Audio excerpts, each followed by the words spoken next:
Hello, and welcome to CardsCast, a football podcast all about Woking Football Club. Through this podcast, you'll hear roundtable discussions, match previews and reviews, interviews, as well as us sharing our favourite memories of players, matches, and seasons from the past. My name is Glen Harrington, and I'm joined as ever by Jacob Greenwood to talk all about the latest goings on at the club. Before we get into it, remember to like, share, and subscribe to the podcast on Spotify, Apple Podcasts, YouTube, or wherever you get your podcasts from. So, Jacob, a positive month, I'm pleased to say. What have you made of it all? Yeah, I think at the end of the last podcast we did, which was the end of last month, we were saying it'd be interesting to see how Ardley goes after the club sort of backed him to stay as manager. And yeah, I think you would say based on November's results, it's been a pretty good decision, and everything seems to be positive.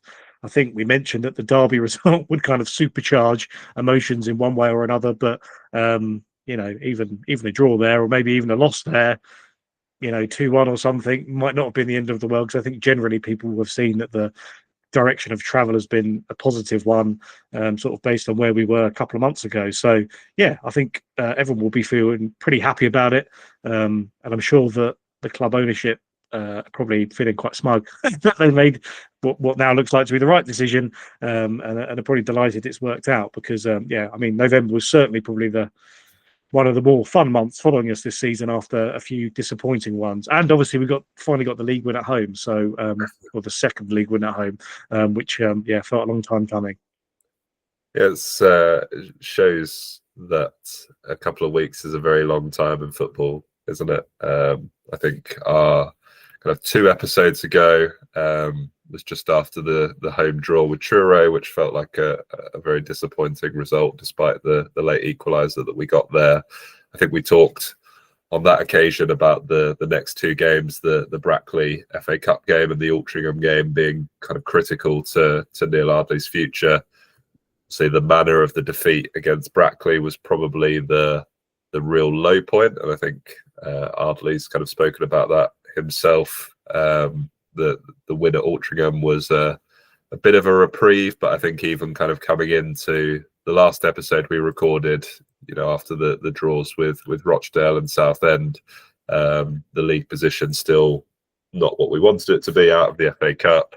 It felt like things were still kind of on a bit of a knife edge for him, but suddenly, we're talking about 9 unbeaten in the league, 4 straight away league wins, a derby win at Aldershot, a bit of revenge for the trophy semi-final defeat last season, into the top 10. There's nothing ever to worry about, was there? No, you're right. When you say a few weeks is a long time in football, I think, I don't know how many weeks it was between the 6-2 against Brackley and then the 2-0 win last weekend. But I mean, that feels like a massive sort of, if we just look so comfortable. Obviously they had 10 men for most of the game on Saturday, but so did we when we played them away in the cup replay. But yeah, I mean, you were looking at that game thinking, how did we lose to this team, let alone how did we lose 6-2 to this team? Just over 6 weeks. Wow. So yeah, not massively long really in the grand scheme of things. So it was a good marker to see how far we've come, and it certainly feels like we've come quite a long way. So I guess as part of this podcast, it'll be what happens next and where we go after this and what we're looking at for the rest of the season. But I guess hopefully people will be looking up the table rather than down the table. Obviously, a few defeats or a few wins or whatever can sort of flip things. But at the moment we seem to be in a good place with it. And yeah, I think, yeah, as I've already mentioned, that the sort of getting the monkey off the back of the just drawing 1-1 at home to teams, I think was quite an important. And other draws as well are available. The 0-0 draw against Rochdale also there, but obviously that was be seen as a good point. So I think, yeah, it was good to finally get the win, and it's been propped up by some really impressive away victories as well. As you mentioned, the Aldershot one, the Altrincham one, Tamworth as well. So I think that's pretty impressive. As I think most people probably say it's harder to win on the road, and that was the bit we were finding slightly easier, which is quite crazy. Things obviously will get tougher with the trip to Carlisle, but I think now you go into that game seeing it, more as a free hit rather than, I think, a month ago or whatever, when you kind of within reaching distance of the relegation zone, that might have been, not as fun an experience as it might have been. Whereas now we could probably go there and say, well, it's a bit of a free hit and see what happens. And if we don't win, then it's not the end of the world, because we'll probably still be relatively mid-table. And we've had definitely a few kind of good weeks and good months now. I should just apologise to anyone that's watching this on YouTube. I do have a cold, so I'm going to be blowing my nose when I'm not talking. I won't blame you if you swap to the audio version before we carry on.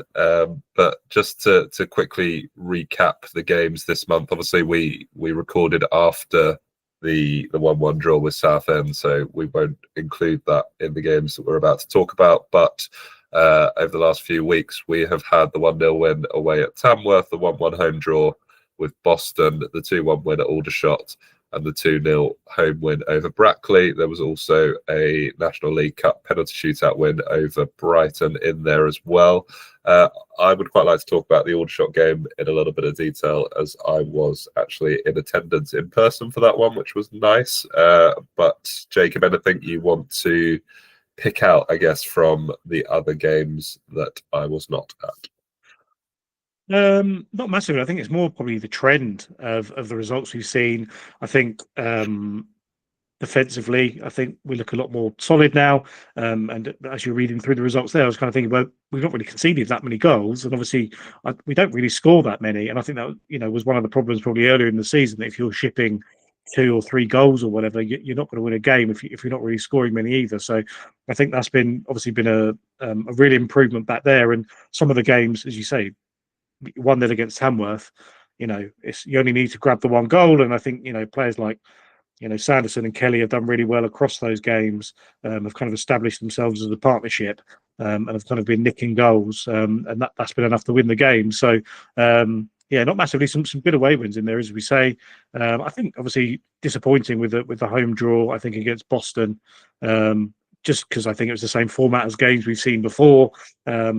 Where you go 1-0 up and you're kind of hoping we can get the second, and then it kind of feels like we're seeing it out a bit and they grab the equaliser, and it's just a frustrating game all over again. So I think that was probably the only real disappointment in that run of games that you talk about. So I think it's just generally more the trend of things. It seems a settled side, and I think seeing players like a Coley, who were obviously signed as sort of the marquee signings or re-signings, or however you want to look at it, when he wasn't playing well at the start of the season, that is obviously going to have a massive impact on what you're doing, especially in a relatively small squad. So players like him stepping up to the plate, coming into form has been good. And maybe some of the loanies as well.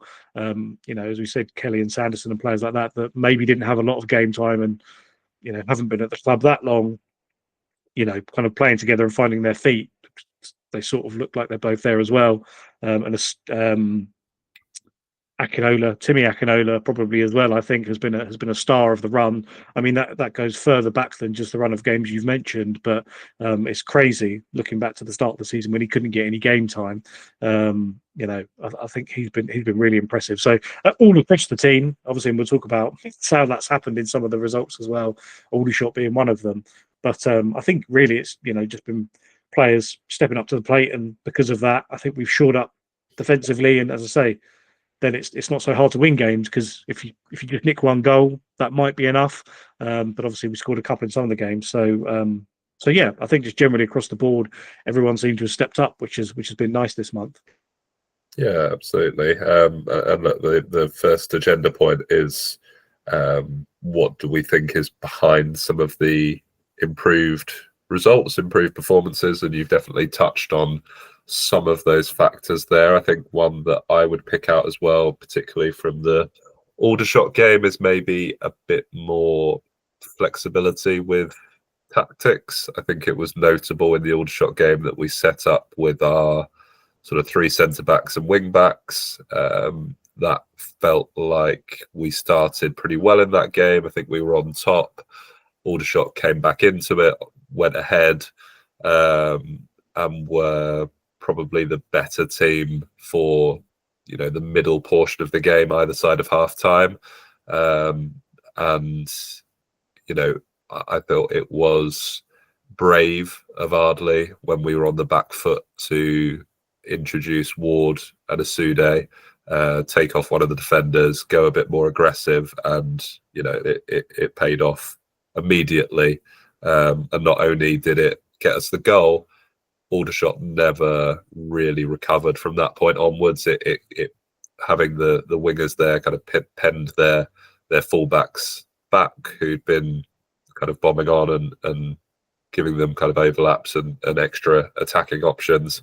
And even with, I think we were talking about it before we started recording, the kind of 9 minutes of added time or whatever it was, they never really threatened or created anything again from that point onwards. And just that kind of flexibility, bravery to go for it is, I think, something that the management team have been criticised for at times this season. Their sort of unwillingness to change, particularly to change early enough into games and to give some of those more kind of flair players the time to make an impact. So I thought that was pleasing to see as well.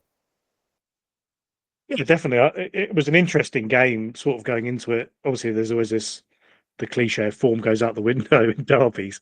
I guess you're hoping, well, I hope form doesn't go out the window because Aldershot have been terrible. So that'd be good. But obviously, they went 1-0 up in the game and we had to fight back. But it was good, I think, that we did go for the win and did make those changes because, well, two things.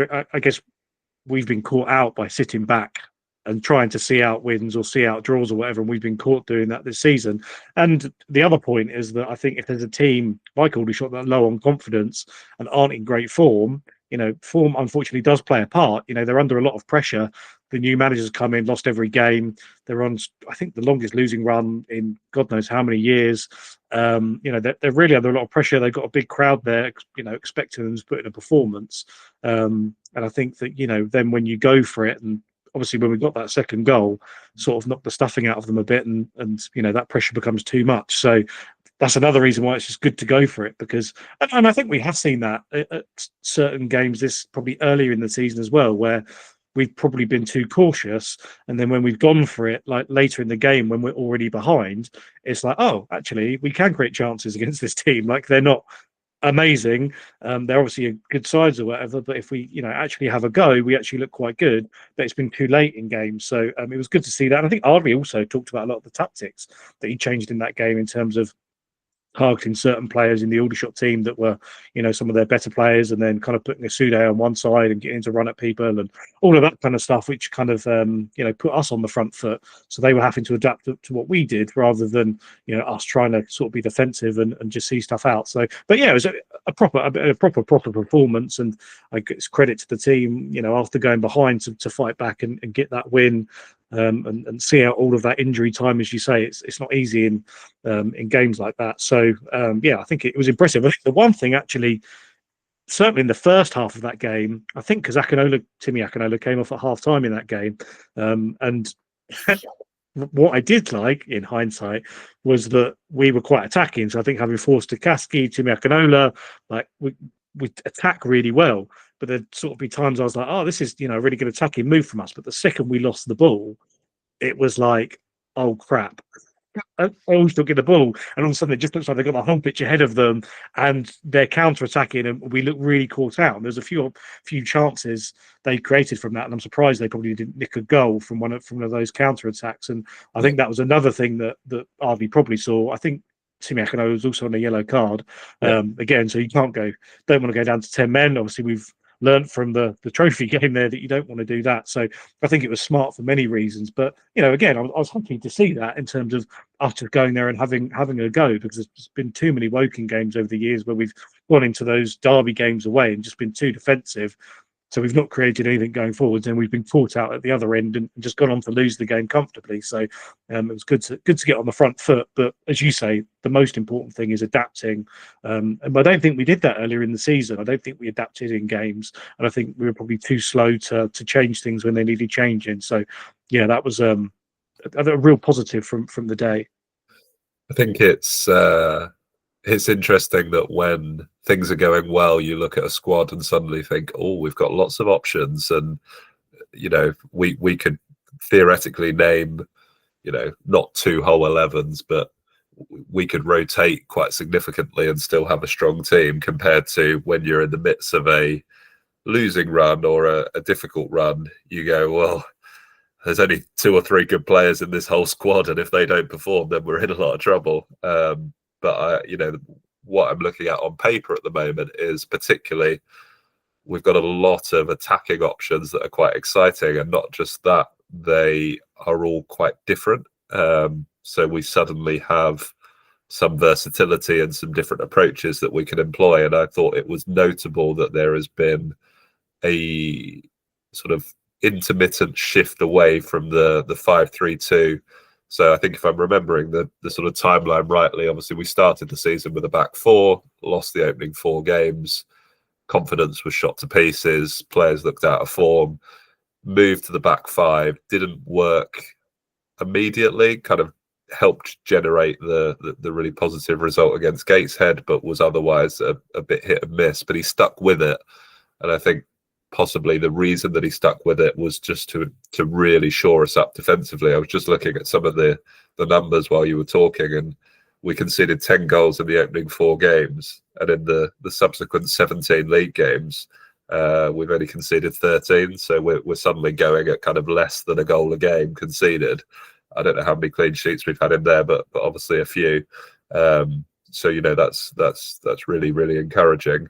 And now that confidence has started to come back and the results have started to improve, that's allowed us to be a bit more creative with some of our approaches. And I've noticed, particularly in games over the past month, that there's been that willingness to shift between, yes, sometimes we might set up as a 5, but also we might go 4-3-3, we might go 4-2-3-1, we might go 4-4-2. And I think being able to have the confidence and the familiarity within the squad to be able to do that, particularly at this level, is really, really important. Because if you can, I think some of the managers that we came up against at the start of the season were talking about how we were quite predictable. And it was very easy to know what to expect. We were quite one-dimensional, and it feels like that has been righted quite significantly. And just to take it back to the forward options, you look at sort of Sanderson and Boatswain, I guess, as traditional number 9s. You've got Kelly, and now O'Brien coming back from injury as, maybe 10s or second strikers. Ward and Asude as wide options. Asude can play through the middle as well with his pace. Ward with his kind of creativity and dynamism and trickery. There's lots of different combinations and things we can do, and that's quite exciting. And probably the most I've been excited about a working frontline in quite some time, probably since the sort of pre-Brown, Grego Cox, Ammond, they're going to be really good when we finally get them all on a pitch together, and then being quite let down when that didn't happen. So I do suddenly feel quite excited about this forward line. I think it's obviously quite different even from the one we started the season with, and we've seen Effiong go out on loan, Ashford go out on loan, but it feels like we're kind of getting to a place now where it's in a good position. And then you referenced it earlier on, Okoli coming back into form has been a huge boost. He looks like the player of last season again, which has been great to see. Odesina has been able to stay fit for the most part, which has been super important when you've only kind of got 6 defenders sharing 5 positions. And I think Tunji being used as an out-and-out centre-back and not kind of having to shift backwards and forwards from defence to midfield, a la kind of Joey Jones, has helped him settle and have a proper familiar position that he's used to. So I guess what I'm saying is that both ends, I'm quite encouraged. I think that's being borne out in both the statistics and the results. Yeah, it'd be interesting when O'Brien's got sort of fully back and fully fit again. Because I think one of the really frustrating things is when we were playing 4-3-3 earlier in the season, and he was out wide, and he's just not got the pace to do it, and it was just a waste of time. And then Beautyman was also out wide, it was just none of it worked, and it was just incredibly frustrating to watch. He's got to be a kind of impact sub. You can see that he has a footballing brain, to use a cliche, that is of a higher level than what he's at. he clearly has, with all the experience he has playing Championship, etc. But no, he's not got the legs, and he's probably not got the legs to be a regular starter. But look, we've got him on a 2-year contract, so let's play to his strengths, and his strengths are probably to use him for 15, 20 minutes to bring a bit of quality. And I would play him as a kind of rotation option for Kelly, kind of just off the central striker. I think you're right. He's not got the pace to play out wide. I think you play him through the middle, and you play him off of a Sanderson or a Boatswain for me. Sorry, I interrupted.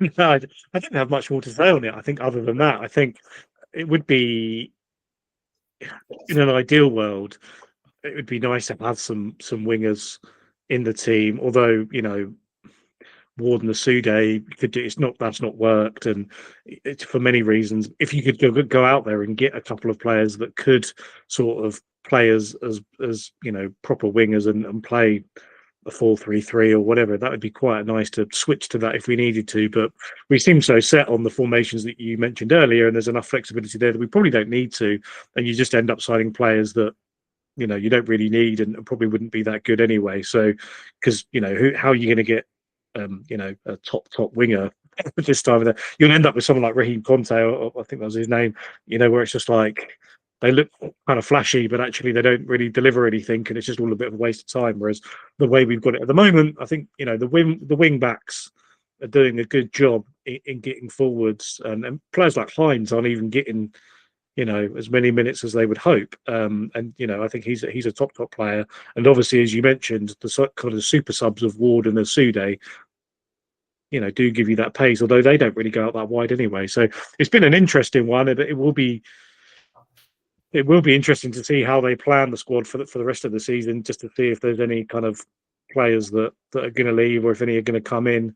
We've not really, it's been a really settled squad. So there's not been a lot of comings and goings. So I think the one that I might look at, I think Boatswain with us till January. He's not signed to the end of the season. No. I wonder if he's the right player to have there.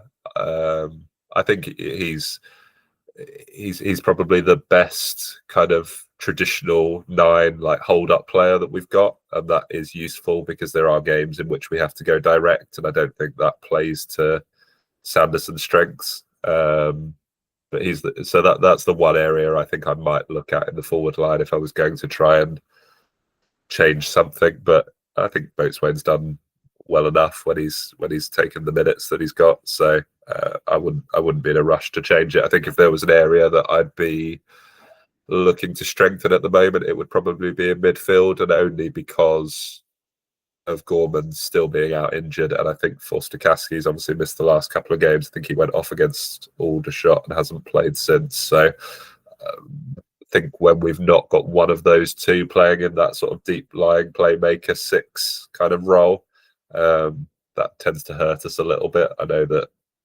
Turner can play there, Andrews can play there. I think the last couple of games we've had Beautyman as a 10 with Andrews and Akinola behind, which works quite well as a 3. But I think we've only got sort of 4 for 3 positions at the moment with Akinola, Andrews, Turner, and Beautyman. And Beautyman, we again needs a little bit of protection with his minutes and things. So that's probably the only gap at the moment, honestly, if I'm looking at the squad. I've been crying out for an extra defender since the start of the season, but the 6 that we've got seem to be staying fit. And I think while they stay fit, that need is probably not that desperate. You'd probably just be signing someone to sit on the bench or in the stands and wait for their opportunity, which is not something that we often have the luxury of doing at this level. So genuinely feel quite comfortable with how kind of what we've got at the moment. Yeah, I think Boatswain I can't see getting extended past the end of this year. But then Ashford will be back from his loan at a similar time. I'd be shocked if either Ashford or Effiong ever really play for us again in a sort of proper competitive sense, barring the odd kind of cup appearance or 5-minute cameo if we're really desperate. Particularly, in the sort of positions they play. Yeah, I'd be surprised personally. I think he will come back. Obviously, he was playing not that many minutes, but he was playing obviously before the injury. So I can see him coming back, but he's not going to be first choice. And So I he's think probably not going to get he's many not minutes. scored for Tottenham, has he yet? Uh, I don't know why I thought. Sorry, that's a real hard question to throw I, you. he's in there very. I don't know how many minutes he's playing either. I'd have to go and kind of check it out, but I don't. I'm not really sure because obviously it was a bit of a straight. It wasn't like a hamstring or something because it was it a collarbone or something he broke? So I don't know Yeah, if you have to be eased back in or if you. I don't really know how it works, but but he never scored many goals for us. So no, that's was always been my one, isn't problem it? with him. Yeah, it's like he's a striker, he's a centre forward, but he just doesn't score goals. So it's just like how can that be a thing? I think, unfortunately for him, I think he's probably competing with Kelly and O'Brien for that kind of second striker spot. And, unless O'Brien picks up another kind of medium to long term injury, I just don't see how Ashford gets anywhere near the team. And, given that he left Wildston because he was a squad player, I don't think he's going to be satisfied being a kind of fringe player with us. So I'd be shocked if he sticks around for too much longer, to be honest. Yeah, it'd be like National League Cup games, trophy games, maybe. We're out of the Or was National it League Cup Spark? now, aren't we? So I think Oh, are we? unless Aldershot beat West Ham 5-0 or something, I think is the Oh, result we wow. need. We hardly knew ye National League Cup. Well, that's a big shame. But then that's even less games, isn't it? And I'm not sure players would have been happy enough just playing in that anyway. I don't think they obviously see that as like a proper thing. So We yeah, got it would sent be off it with his would only appearance in it, didn't he? So well, yeah. It'd be hard to keep players like as you say, Ashford. That's why he left Wildstone, so he probably won't want to stick around. So if he gets an opportunity, yeah, it wouldn't surprise me if he did. Yeah, I'd still be interested to if there was another striker that we could bring in that I don't know. I don't think the current crop we've got. I don't think they're not scoring loads of goals. I think they're scoring enough to get us through. But then again, what's the point in just getting another player? It just starts to get very congested up there after players, as you say, yeah, Brian and comes I back, and think so I'd be interested to see where we are by the end of the month. I know we've got some tougher games coming up. Carlisle, Scunthorpe, to name a couple, but Kelly and Sanderson feel like they're. I think you referenced it near the beginning that they feel like they're starting to click as a partnership. I haven't got their sort of goal record in front of me, but they both scored on Saturday. Just skimming through the results now. Sanderson got the winner against Tamworth. Kelly scored against Southend. So that feels like they are starting to do well as a partnership and to score a few goals. So I'd be interested to see if in another kind of 5-6 games time, whether if they've kind of got another 2-3 goals each, whether we feel that need is quite as urgent as we do now. yeah, no, definitely, and it's I can't see Kelly. Well, I don't think Sanderson's gonna go back, obviously, and I know that there was the thing about the break clause about Kelly that he had one in January, but I can't see I can't say Wimbledon using him or wanting to send in him anywhere else. So I think at the moment that's a pairing that, as long as they both stay fit, sort of works for everyone. So yeah, that'd be good. With O'Brien coming back, I quite like seeing him in a two. And actually, also, this isn't really a thing, but Asude when he comes on does just sort of play centre forward, just sort of runs at people, so Yeah, and kind of goes for headers with centre backs, and it's all a little bit odd, but it kind of works. So that's another player that again you're kind of bringing him off the bench. So there are yeah. plenty of Played as options. I think he played as a proper winger against Aldershot, didn't he? He was playing left hand side, but yeah, I think more often than not he's used through the middle for his pace. So again, and Ward can play as a sort of second striker if needed, or he can play further out wide. So yeah, I think the one thing I would look at would maybe be a different option to Boatswain if Ipswich decide they want him back, or if we decide to end that loan in January. But I would be looking for a hold up player, particularly for the games in which we go really, really direct. Yeah, it'd be good. I think that midfield once. I mean, no one really knows on Gorman, but obviously he got injured in April time. So, I mean, he will be back within the next few months. But that midfield starts to look really really promising. Then if Forster-Caskey comes back and Akinola stays on form, if Gorman's fit and not suspended, because he can still pick up yellow and red cards, which he did a lot of last season. But that midfield starts to look really promising. So that's I think obviously Forster-Caskey is too good for this level, but his fitness record is why he's down here. I think Akinola's probably too good for this level, but his fitness record is why he's down here. So, we've said that in seasons past and had our fingers burnt by it, but seemingly at the moment these players are staying fit or relatively fit, and I think if we have a sort of full strength squad that's fit and firing, then we're definitely maybe not a match for anyone in this league, but certainly a kind of playoff contender.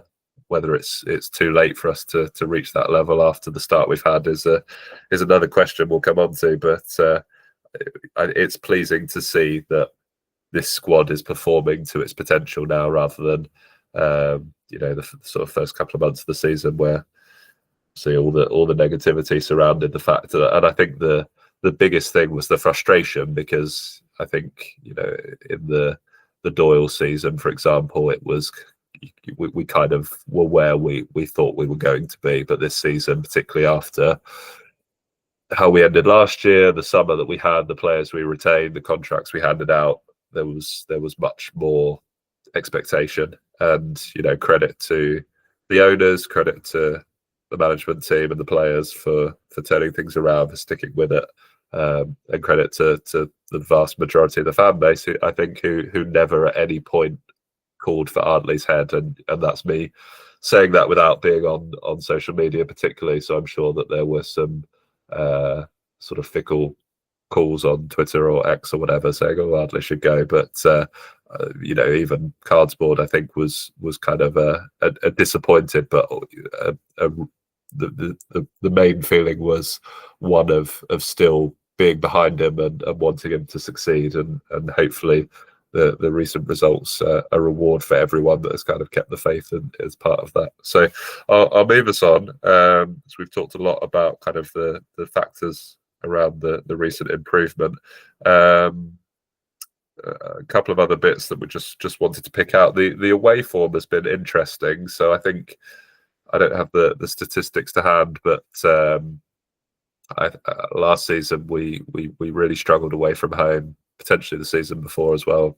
See, the results haven't been great for a couple of years, but I think there was only ever kind of very rare away victories, and it was our home form that kind of kept our heads above water. But four away wins in a row, and it's becoming a bit of a trend that we kind of play our best football away from Kingfield. What do you think has been the reason behind that?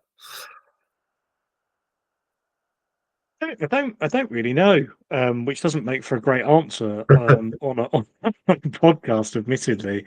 I think sometimes it's just probably the pressure of the teams that are expecting to kind of bring the game to us, and then we can kind of come back against them. Whereas I don't know if at home, sort of us being given the initiative and being like, well, you're the home team, come out and beat us, was kind of caught us out sometimes. I don't really know. And those games, it's really been, we've always, well, not always, we've got ahead quite a lot of times and then just not held on to it. And the game management, it's just been a bit odd. But yeah, the away stuff, yeah, it doesn't make a lot of sense. But I think, as we kind of mentioned earlier, I think we've kind of gone there, been resolute, and sort of been able to nick the odd goal and go from there. And I guess a lot of the teams we played away, I don't think there's really been any away victories so far that have been massive shocks. So it'll be interesting to see how we go against Carlisle, and maybe some of the other teams that are up there. We've played seemingly quite a lot of teams that are up there at home so far, and not fared that well. So it'll be interesting to see how we do away, and how we set up and everything, really. Because I think obviously Altrincham, were terrible, and they sat their manager since, well, I think straight after that game. Tamworth have sort of been struggling this season, and sort of when the long throw doesn't work for them, then they just don't win, which is crazy, but it's sort of true. Aldershot obviously terrible. In case we get called out on that, I think Tamworth were in very good form up until we played them, and they've gone on a bit of a bad run since then. But I think when we played them, they were sort of 8th or 9th. So that's probably the one, and given their sort of very positive reputation at home, I think that was the one that really stood out in terms of the away wins. But yes, I would agree with you on the others. It's difficult because I think they've got the 3G pitch as well. Obviously, the long throw, like it's even if they're like not doing that well, it's like it's always a hard game. And one we lost last season, so it's always yeah, it's always a positive to do that. But yeah, I think more about the sort of teams that are in the top half probably. I can't really think of many of those games that where we've gone to play one of them away and done well yet. So that's why sort of as I say, the sort of Carlisle game will be interesting to see because everyone else sort of feels like they beat us quite convincingly, but that was a long time ago as well. So yeah, it'd be interesting to see. So yeah, definitely winnable games. But as you mentioned, some of the games we had away in previous seasons, last season, and we barely won away. So it's yeah, it's certainly not a given. But yeah, if the most interesting thing for me is how we approach some of these, when we go to these teams, because I'm sure there is going to be a different game plan to what we would have done against teams where we thought we could get a win away. What's the, what do we do when we play a Carlisle or whatever? I think that would be a really interesting one to see. Yeah, and I think one of the challenges in the second half of the season will be improving our record against some of the teams lower down the table. The points that we've dropped against Truro, Boston, Sutton, all at home, where we've led in games and then dropped points. You only have to look at, if you gave us an extra 6 points for those 3 games alone, we'd be a point off the playoffs. So and that's still taking into account the really bad start we had, etc. So dropping those kind of points are the ones that are going to make the biggest difference, rather than I think we've always been pretty good at picking up the odd point against the teams at the top, and we've shown that again this season with the points that we've taken off of Rochdale, York, Southend already, and that's without necessarily being in the best form. So I think it'll be with a renewed optimism, I guess, that we'll travel to Carlisle, and with some tougher games to come at home as well. Scunthorpe, Hartlepool. Hopefully, we can take some of the lessons from those away performances and get some positive results at home as well. And hopefully, the Brackley result of the weekend is a welcome boost for that, because albeit we were playing 10 men for the majority of the game, but the game management felt a bit better in that. That was good to see. I don't want to raise hopes here, but this is probably a great time to play Carlisle. Bearing in mind they've got like a big FA Cup game on Sunday evening.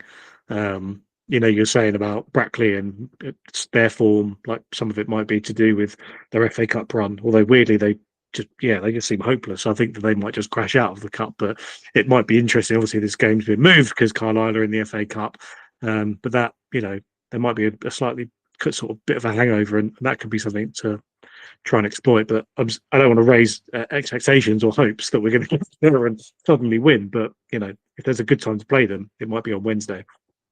Yeah, agreed. The next point, we've covered some of this already, but anyone that has particularly stood out for you over recent games? We've mentioned some of the players that have kind of shown improved performances in recent weeks, but kind of who are you enjoying watching at the moment? Yeah, as you say, we've sort of kind of gone through that, spine of the team, which has been really good, and they're the players that we signed to make a difference, and they're now finally making a difference. The Acolis and Timmy Akinolas and ones like that. So that's been really good to see. I think it's really interesting to see Richards the other day on the Brackley game. It's sort of the most I can really remember him getting forwards in games. He seems to spend a lot of time sort of bombing forwards and doing stuff in the final third. He's been playing left centre back mostly, hasn't he? So Yeah. it's kind of interesting to see him in what I guess we expected to be his natural position. Yeah, or I guess when we were playing a 4 as well, I wasn't really sure how much he was going to get up and down as just a normal left back, but Yeah, but you're right. It's better to do it as a wing back and then have that cover. But you're right. It's kind of typically been Hines, obviously, that's been on, and then he's been one of the three centre backs. So that was interesting to see. And I think that was just nice and showed a different options. I think that was, um, yeah. I'm not sure it's going to be the answer, and I'm sure it probably changed a little bit with Brackley having 10 men for most of the game and stuff like that. So I'm not sure it's going to be something we do too much. But that was quite nice to see. Must be one of Because the best groups of fullbacks that I think I can remember us having. Because even taking into account the poorer games that we've had this season, I think Drew, Richards, and Hines have always been amongst the better performers this season. I think that's fair to say. So, both well, Richards and Drew kind of stepping up from Conference North and South over the summer. Hines stepping up from that level, a few months earlier. They've, again, credit to Jody. They've all proved to be pretty good finds so far. yeah, it'd be interesting to see how players like that, play in some of the upcoming bigger fixtures where there's going to be a lot more defending to be done. Yeah. But certainly, yeah, you wouldn't look at them and be like, oh wow, they're crazy, off the standard of this league. It seems pretty good, and it might be that in those games where we want to play more on the counter attack, Hines, starts or plays a bigger role. But no, I think that was something that was nice to see. But I think everyone else is, sort of spoken for. I guess Tunji Akinola is probably one that really goes under the radar as well. But I think because it's not really as flashy, but I think he's been really kind of supported the rest of the team and been a solid player as well. So that's been good to see. But I think everyone sort of across the board has been good, and I think sort of deserving of their place in the praise. But mainly, sort of in summary, it's, as you said, those players that we signed, hoping that they would be the difference and probably are the top earners at the club, are now actually looking like that when you watch it on a match day, and sort of go, oh yeah, that is. I can sort of tell that Timmy Akinola is one of their big signings because he's making such a huge impact on games. So no, that's been good to see. And as we said, the strikers as well. I think that's obviously been been pleasing to see that. That now looks like a sort of proper partnership, as we mentioned earlier. So yeah, pleasing to see that. But I think across the board, sort of everyone has sort of stepped up, which has been pleasing. It's not just been one or two players, because again, that gets you worried that you talked about injury records. Oh, all our hopes are on this one person. Oh, they're now injured. Oh, we're back to being not very good again. Whereas Forster Klaski has obviously sort of now sat out a game, and we've obviously won that game, and now we've got a bit of a break, so we've sort of got through it, and so it's not all on one person. So I think that's good to see. Just to add on Timmy, it was the first time I think watching him live when I went to the Aldershot game, and I know that he came off at half time in that game, as we spoke about, but he is definitely one of the most exciting midfielders I've seen for Woking for a while. The sort of strength, the power, the dynamism, and he makes mistakes. He has loose touches. Understandable given his kind of age and relative experience, but you can see the player in there that Chesterfield kind of nurtured for a couple of years and really tried to get something out of, because there's a very, very good player in there, and hopefully with a bit of love and care and a kind of longer spell settled at one club, he stands out as the one that could be sold on for a significant profit at some point in the future. I mean, what I love about him is the fact that when he gets on the ball, he just goes forwards with it, and teams are just frightened of that, and it puts them on the back foot. It was all too easy for teams when we had Buteman and O'Brien starting, and Ward was just not doing it on the wings, and they just sort of let us have the ball, and then we just watch us kind of flounder around with it and just not do anything and go backwards and just do nothing quickly. You give it to Akinola in our own half, and within a few seconds he surged forward. They're all kind of towards their own goal, and they're terrified. more often than not slips a ball through, and we're away. Even the red card against Brackley on Yeah, I was Saturday, just going to again, mention that. All it was came just from him him. Yeah, charging through, and yeah. someone, the only thing they can do is absolutely wipe him out and get sent off. It's And he had not, no right at all to get to that ball. I watched the highlights actually earlier today, and he was probably 10 yards behind the defender, who was almost kind of easing off as he went across because he was so confident that he had it, and suddenly he was being overtaken and he had to dive in for it, and the ball was gone. And yeah, I don't know how they had any complaints about that red card. It was clear as day to me, but yeah, it all came from having energy. And like you say, the midfield at the start of the season was being criticised for how sluggish and one-dimensional it was, and now suddenly you've got Forster-Caskey being able to ping set pieces, long balls, direct balls, and yet we can also play through the lines. You've got Akinola's energy and directness. Beautyman playing as a 10 looks back to, again, the player of last season. He was one that was getting a lot of criticism at the start of the season when we were trying to use him as in a 2 or in a 3 as kind of central midfield, but where we've used him as a proper 10 in the last couple of weeks with kind of Akinola and Andrews in behind him, something like that. That seems to be working really well, and it gives that bit of extra support for the forwards who can then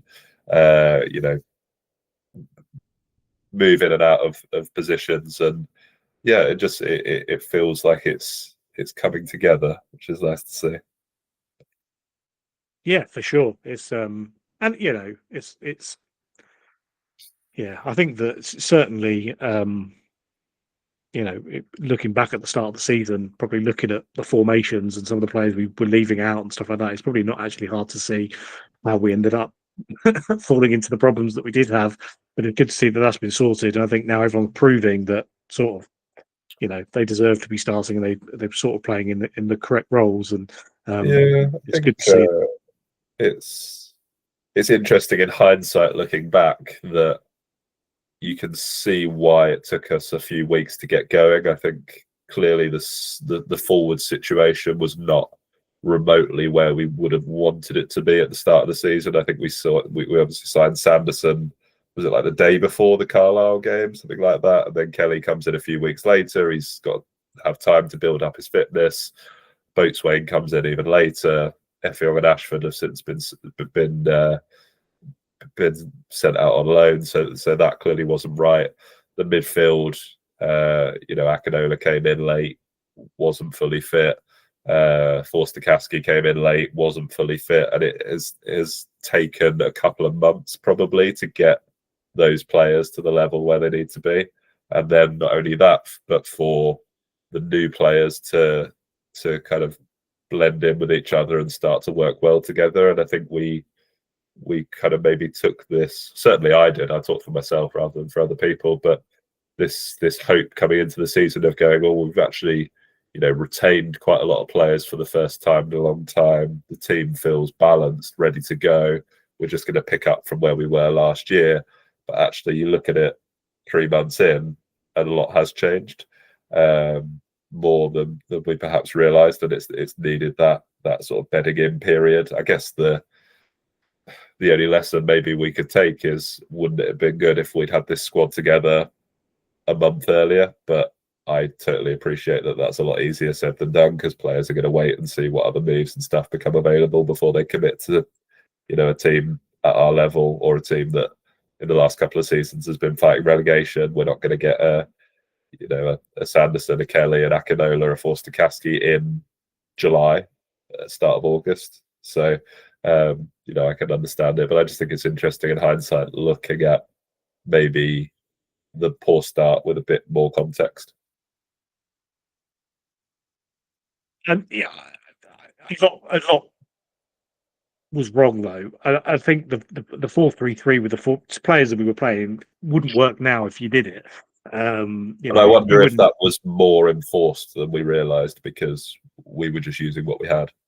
I think the poor, not poor pre-season, because we weren't that bad, but I think the poor standard of games we played probably didn't help us, because I think we probably played that formation and was like, oh, it sort of looks good and it can work. And then we realised it didn't work. And with so many games in that first month or 6 weeks or whatever it is, where you're playing like twice a week, and then you're just losing, and it's quite hard to do anything about it when the season started. If you'd have known this, obviously, like in pre-season, which again you wouldn't have done, but if you'd have looked at it and signed a squad for this formation and tactics we're playing now, things would have been so different. But all you can do is learn from that, and then when it comes to next summer, you got a better idea of who can do what and what works for them and what doesn't. So it does feel like they signed for a 4-3-3, and then we were okay playing that in pre-season. So it's like, oh, cool, and then the season starts, and it's so Yeah, hard to change that. it feels like our maybe sort of fourth choice formation at the moment, doesn't it? We saw it for 20 minutes against Aldershot, and it worked because of the situation we were in. But it's definitely not what I'd expect us to see us starting with anytime soon. We need the two up front. It makes such a difference for us. But you also have to have a manager that will fall on their sword and make those changes, because like football managers are so stubborn Yes, that and that they was will one of just the go no. criticisms of Adley, wasn't it? A couple of months ago, is he's very, very experienced, but with experience comes this assumption of a reluctance to change. And as I said at the beginning, biggest thing I've taken away from the last month is that he's been chopping and changing, and he almost can't put a foot wrong at the moment. Yeah, no, it's nice to see. And as you say, you don't just go into every game with one formation, one set of tactics, and that's it. Things do change, things do evolve, and that's all you can ask, really. And I think that's probably was part of the discussions when it was sort of, do we keep Hardley or do we not? Is if you're going to stay, you probably need to start doing things a little bit differently, or making different calls, because this isn't working. And nothing was more brutal than a 6-2 cup loss. Probably you just can't deny that it's going wrong at that stage, and you make those things. So yeah, no, but credit is definitely due, and it'd just be interesting to see now how we build up, because of stability as well. One of the things obviously we were talking about last time was breaking this cycle of sacking managers, and then you just go through the same process every year, and then you have a short-term thing and it doesn't really work out, and then you do it again. Whereas now, if you have this stability, if you get to the summer again and go again, it just feels like everyone has a better idea of what they want to do and what works for certain players and what doesn't, and this sort of things, and you learn from those lessons. So, And then yeah, suddenly the amount of players that are on 2-year contracts comes into it as well, right? Because that, if the manager sees out the season, we improve on our standing from last year, and we're continuing to build in the right direction, those players on a 2-year contract become a sign of stability rather than a burden, which is what we got left with after the end of the Sale reign, where we had all these players that we didn't want stuck on 2-year contracts, rather than a load of players that we do want that are already signed for next season. who is how many have we got that are on? So it was O'Brien, Ward, Okoli. Jaskalainen, I think Richards, I think Drew had an option for a second.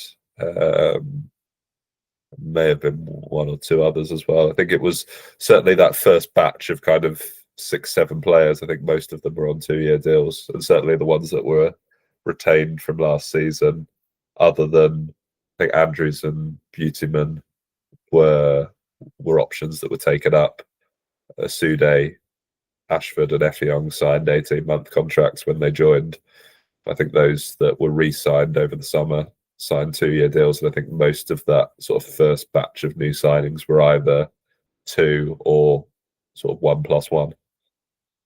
Yeah, it's interesting. We'll revisit that come the end of this season and see who we actually want to keep and if it was going to be a burden. But yeah, as of now, things that could, maybe O'Brien's fitness is the only thing that looks slightly dodgy. But we knew that when we signed him. So yeah, we'll see. Last couple of points before we wrap up. I think I've answered this one already, but I'd be interested to hear your opinion in a bit more detail. Any changes that you would look to make? I know that there's not a transfer window that we're bound to in this league, but there'll be other clubs higher up the pyramid that will be looking to move players on. Any changes that you would be looking to make to the squad for the sort of second half of the season? I don't think so. Obviously, we're in a very different position to what we were at this time last year, where we were sort of, Jody came in and was like his first job was to move on quite a few players and then sign quite a few Probably players. about this time last year. Ardley must be Yeah. give or take on the sort of 1 year anniversary. Yes, yeah. It was just before Christmas. Well, yeah, probably the third Mid-December, week of wasn't December. it? Yeah. So yeah, a lot has changed since then. So that's the good news, and we're not in that position now. And it does feel, I do feel like we've been less active. And we sort of got the squad together, and there has been a couple of loan players that have come in, but a lot of them have been to cover, like Boatswain felt like he came in because we weren't going to play any, and Ashford got injured, so then Boatswain turned I up, know but Brian, yeah. otherwise he wouldn't have been there. So it feels like a lot of those sort of signings have sort of just been enforced by stuff, but we haven't really gone around just signing a lot of players. And it sort of feels like in previous seasons we have done that quite a No, lot. I think So probably only Forster-Caskey is probably the only one that's signed on a, like, excluding loans, probably the only one that's signed since the start of the season. yeah, and he had that sort of, weird pre-season where he was playing for like the team where no one's got a contract and they're all looking for Yes. clubs and stuff. So that is, I guess, sort of what happens with that. So, but you're right, that was pretty much the only one really. So that's been pretty interesting. Obviously, some players are coming back as well, but yeah, I think with this squad, I mean, there's probably a few players you could move on. Obviously, like as you said, F. Young and Ashford and um, Hall, I guess, is it the player that we loaned out almost immediately after getting him, and Yeah, players we'll like never that. see him, will we? It'd be forever be the biggest mystery. I think unless you were at one or two of the pre-season games, you might have seen him for 20 minutes. But I don't think most of us will ever get to see him in a working shirt. No, which is well, yeah, we'll see. A lot of these ones are, very young players. So I guess it Yeah, they're makes sense relatively to. low risk, aren't they? These kind of signings, and I guess I'm all right with us, signing another kind of couple of Luke Halls if it means we find Tariq Yeah. Hines or Josh Asudo. Yeah, definitely. It's a numbers game. And actually, as I think, as we said in the summer, like a lot of them, if they don't work out, you can loan them out. And actually, they probably go and find clubs to sign for, Yeah. because they're not going to be on massive money at the moment whilst they're proving themselves. So there's certainly players, that I'm not massive on this squad, and I think we'll probably get rid of them in the summer. But I think, as we stand at the moment, I can't see many players really leaving, which means there's not really much room to add people. As you've mentioned, we are quite thin on the ground in certain areas, that might always be one we look to kind of make a move on, that kind of thing. But again, I guess it's always sort of the opportunities that crop up along the way, isn't it? And I'm sure there's various ones of those where players all of a sudden want to leave a club or someone to step up, a little bit like when we signed, but even some of the players towards the end of last season. Ashford wanted to get out of Wildstone, Asude wanted to step up, Frank Vincent wanted to leave Dagenham because the manager didn't get on with him or whatever happened there, and he wasn't getting any game time. So you do see stuff kind of crop up, which you can't always foresee coming. So I think there's good opportunities it's worth doing, but I think just because everything's so settled, I can't really see a massive amount of things happening. I can't see any players really being nabbed off of us. Like in previous seasons, we've had maybe like a James Daly or someone like that, to have on Campbell and stuff, where it's like, oh my god, is a football league team going to come in and take this player? I can't really see that mid-season, so I don't. Hopefully, there's nothing to worry about there. So it does just seem the very boring answer to your question is no. I don't see a massive amount of things happening, but certainly if there's players out there you think you can go and get for whatever reason, whether it's a loan, you know, or a player that wants to get out of a club or something like that, then sure, I'm sure we could look into something. But it doesn't feel like we're rushing to do stuff and that's quite rare for us, which is quite nice.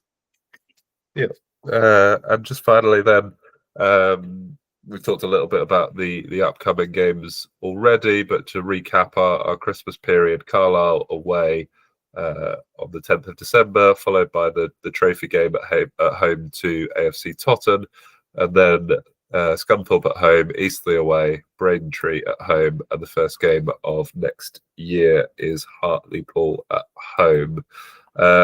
Just a little bit on kind of what you're expecting from the Christmas fixtures. No Aldershot, which is a nice thing, I think, for this year, particularly as we've already played them and won. What do you expect from the Christmas fixtures, and then kind of what are your hopes for the second half of the season? I must say that the playing Aldershot not on Boxing Day and New Year's Day, I think has been a real positive to the fixture calendar.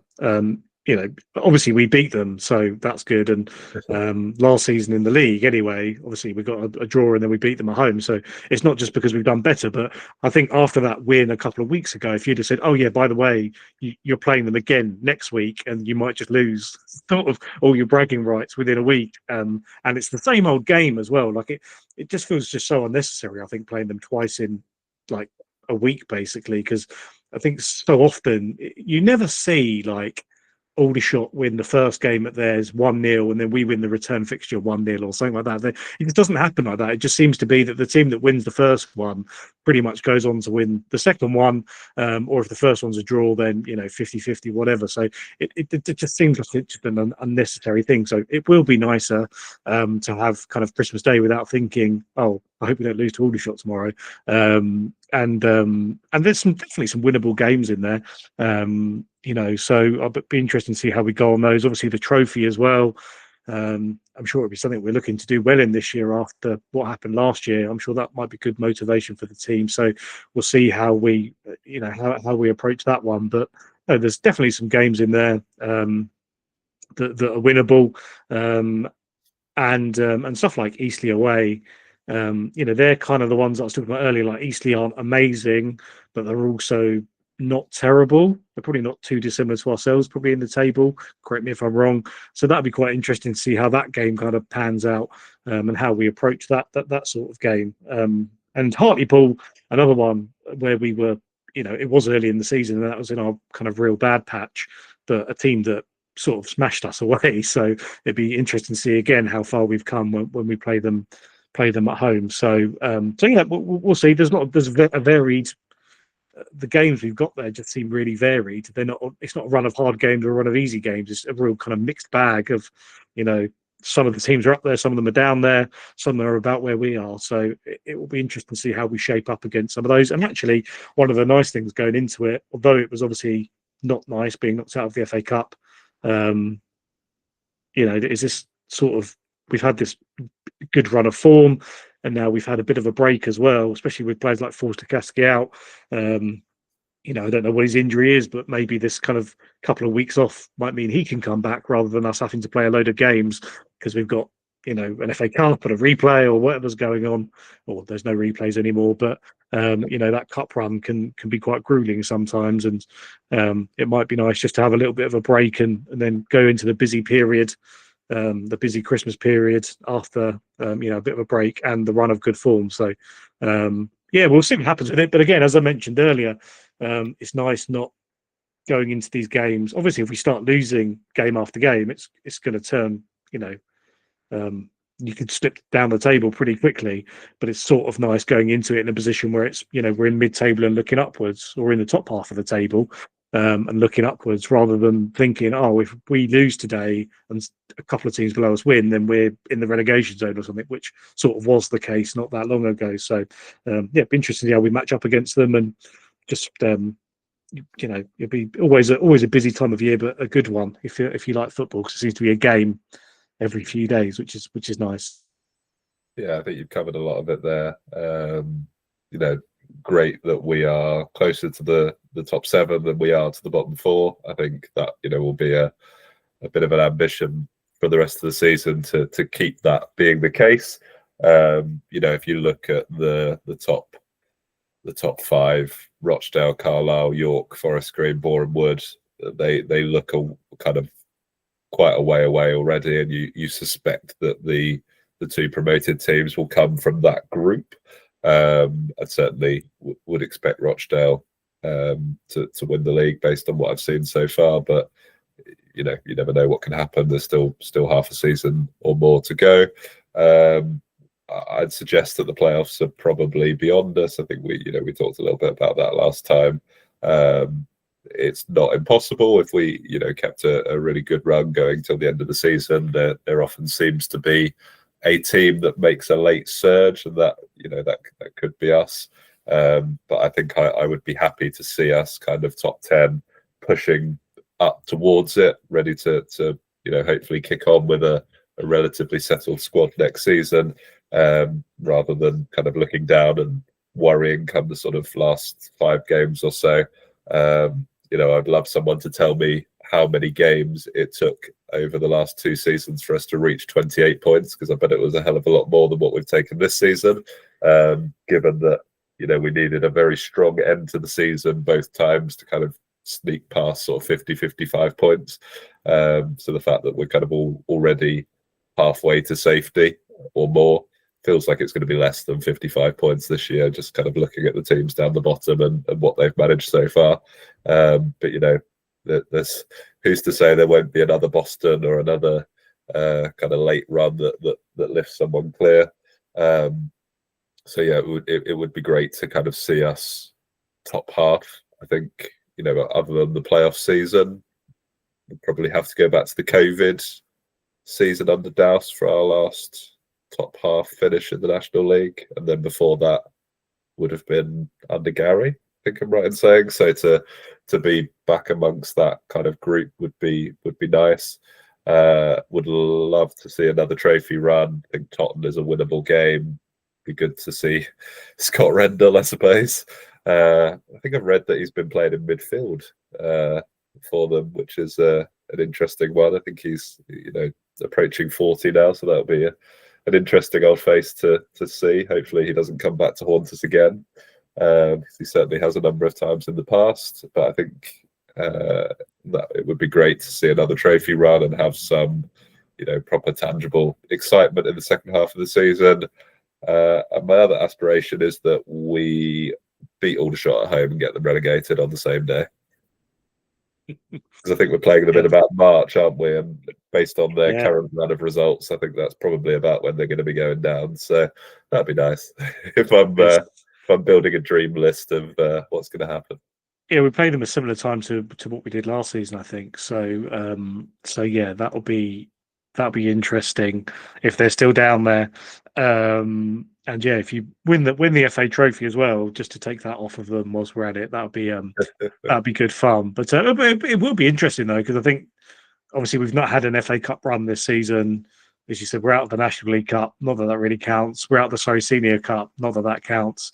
But if you go out of the trophy, this game against Tottenham, you can't really say, well, we'll just concentrate on the league, because I don't really know what we'd be concentrating on. Because as you say, as it currently looks, like 3 results from safety, and then your season's over. Yeah, so it's sort of tricky, because those teams in the playoffs, I know that like 7th spot or whatever it is, like will probably be up for grabs. But those sort of clubs you mentioned earlier that are right up there, they do just seem a level above at the moment. And equally, those teams down the bottom of the table seem, in dire straits, a lot of them. So, and obviously we don't want to get sucked into that, but I saw it last season with teams like Sutton and I think it was Eastleigh, and teams like that were just like coasting, massively mid-table, and by like February they were basically safe, but also miles, like they just did nothing for the last few months of the season. That is boring. Solihull, wasn't it? They dropped like an absolute stone, and suddenly they went from kind of edge of the playoffs to, if they don't pick up a result, they could drop in, which is obviously what happened to us under Anthony a few years ago. Yeah. And then that was a sign of things to come for them, probably, because they then started the next season terribly. So it does happen, but it's just you do just feel like it gets to probably like, I guess, March time, and it's just the players' minds are sort of elsewhere, because they just sort of know nothing's on the table. So that is not that exciting, but equally you'd rather that than a relegation fight. So and also you can start to build towards the next season as well, which I think we've probably said before in previous seasons. But if you're sort of safe in like February, March time, you can start to look ahead. Whereas like even last season we were fine by the end, but it did get to like the last few games where we had to secure safety, and you can't really start planning because you don't know what league you're going to be in. That's going to be a big problem. And that in itself would be a novelty, because if you kind of go back over the last few seasons, we've had Ardley in place as a new manager trying to keep us up. The season before we had Doyle in place as a new manager trying to keep us up. The season before we had Sal going for the playoffs, and the season before we had Sal as a new manager trying to keep us up. So if we are in kind of mid-table obscurity, for want of a better phrase, at least we will have a settled manager who is not in his first season. We will have a settled squad, and we can actually build with some certainty because we know what league we're going to be in. We know where we probably need to improve, and we can actually give it some kind of have a prolonged run at it, which would be much needed, I'd suggest, after the last kind of 5 years. Yeah, I think it's good context you give as well about sort of the, thinking about the fact that we've not been top half or not finished top half very often in the past, like decade or whatever. One sort of complete anomaly in the season we come fourth, and everything else obviously down there.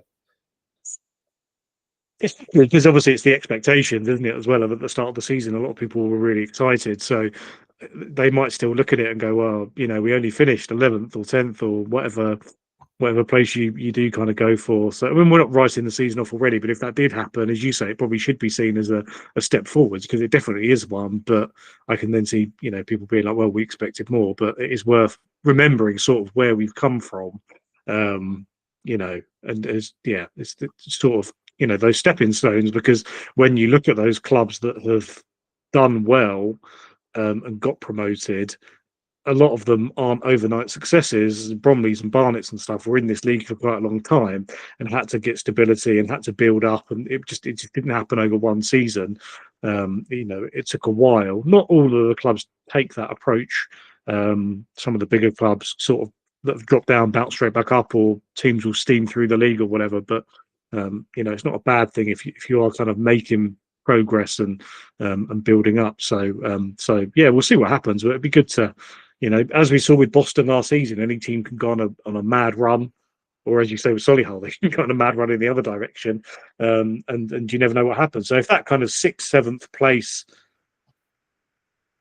if those places are sort of open and teams can kind of crash the playoffs, I mean, that'd be a cool aim to have. And if we were sort of within, punching distance of that, that would be really good, because then it would keep the season alive. And it would give the players something to aim for. And then if you don't make it, then at least you say, well, it was a great season that we had to go next year, hopefully, don't you? Yeah, exactly. Yeah.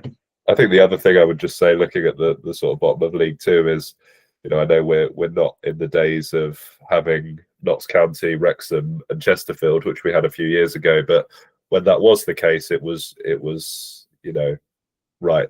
We know who the top three are going to be before the season starts, and it's about trying to get into that sort of 4th to 7th position. And while I don't think we're quite at that level, I think that block of sort of Rochdale, Carlisle, Forest Green are, all big, relatively big, contextually big, successful clubs for this level. I know Forest Green, you could probably argue one way or another, but they've spent the last decade playing one, if not two divisions higher than this. So I think you've got to kind of include them in that group. But if you're looking at the teams that are possibly coming down, Harrogate, Newport, teams that probably aren't quite of the same stature and have been struggling for a couple of years, either down sort of near the bottom of that division.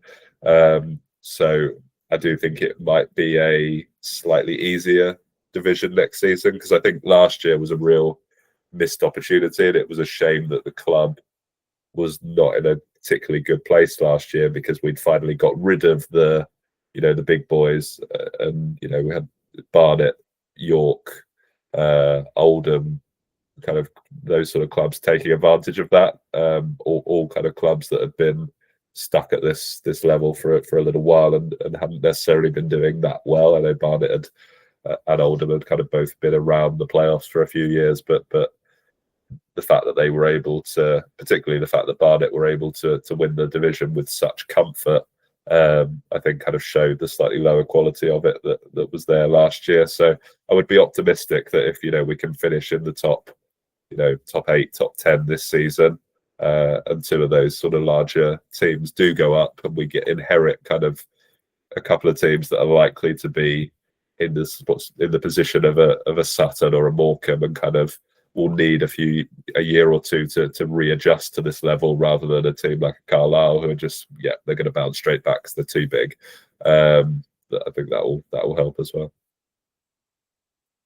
Yeah, hopefully. And some of those teams do look really impressive. Like York, you always get that with teams that don't win in the playoffs. Sometimes is they just get stronger. And in some of their victories this season, like they just like smash teams, and it's just like, yeah, they'll probably go back up. So I'm sure, two of them, we'll get rid of two of them this season. Yeah, probably Forest Green and York, Rochdale. I mean, there'll be one of them that don't make it, obviously, but yeah, it'd be interesting to see. But it feels like the standard at the top few teams is pretty high, but the rest of the league seems pretty poor this season. As you mentioned, with the relegation spaces, I can't see the bar being as high as it has been in recent years. No, I'd be shocked if it was 50, if it was over 50 points again.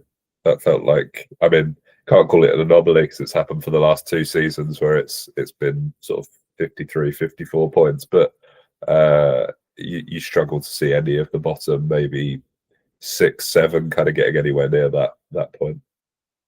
Yeah, definitely. It's the points totals down there, Brennan. We're nearly halfway. It's a million miles off of being 55 points. The team down there are on like 12 points or something, aren't they? I think the points totals are incredibly low. Yeah. So they'd have to really go some to get to that level. So no, you will we will see. But yeah, no, I think you make some good points about kind of previous seasons and giants and all of that stuff. If you do have a promotion push, you always want it to be a season where there's not many clubs going for it, or not many that are sort of in the right moment to go for it.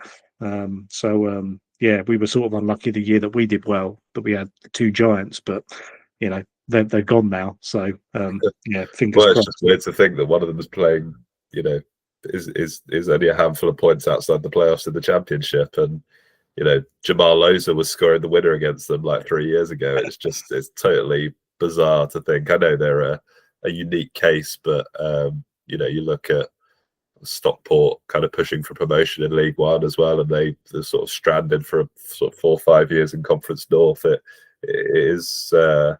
is interesting how many clubs have managed to not only go up but succeed and succeed very well at the higher level, and it's all come back round again over the past sort of few weeks with the 3-Up campaign, talking about the fact that I don't think any promoted National League side has come straight back down the following season, or certainly not for a good number of years. And in fact, that a lot of them have managed to get promoted again and have played League One football. And Wrexham now obviously playing Championship football as well. So the gap isn't, or the step up isn't that significant, but what there is, unfortunately, is a real log jam to get out of this division. And if you do have what you had last season, where you have a big club like Carlisle coming down, then it just adds more to that log jam, because you go, right, well, they're going to go straight back up. Rochdale have taken 3-4 years to get themselves sorted out, but they're now in a much better position. York had a great year last year. They've carried that straight on. Forest Green, as I say, have spent the last best part of a decade playing in the Football League.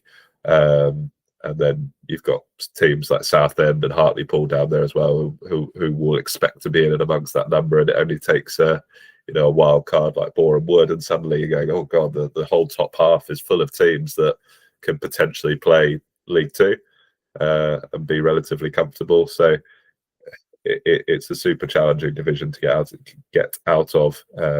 But I think what's positive, and what the overwhelming message from tonight is, that we're back in amongst that group, and we're not saying, oh well, if we can just keep above Truro, and we can just keep above Gateshead and Morecambe, then we might just about be okay. And it feels like that conversation, for now at least, has been parked. So that's got to be a positive.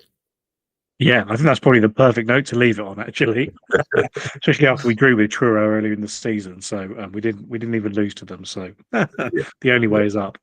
Absolutely. So I hope you enjoyed a slightly more positive, upbeat episode for the last couple. Nice to be talking about some wins and some positivity.